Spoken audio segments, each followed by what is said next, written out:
Bugün sizlərə çox super bir dənə hassasiyyət ayarı verəcəm. Bu ayarı düzəltmək üçün saatlarla eğitimdə çalışdım.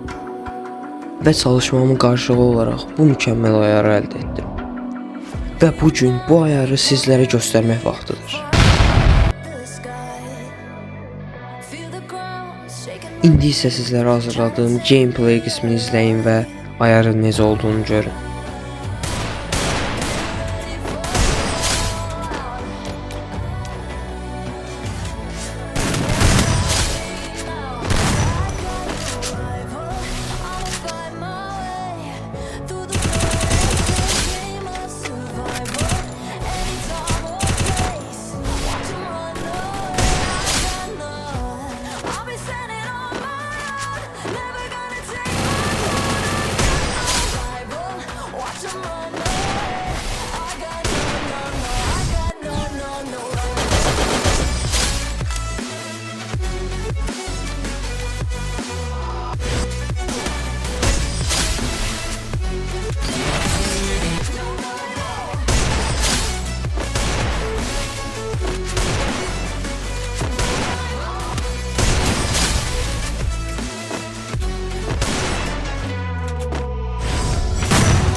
İndi isə sizlərə hassasiyyəti göstərəcəm.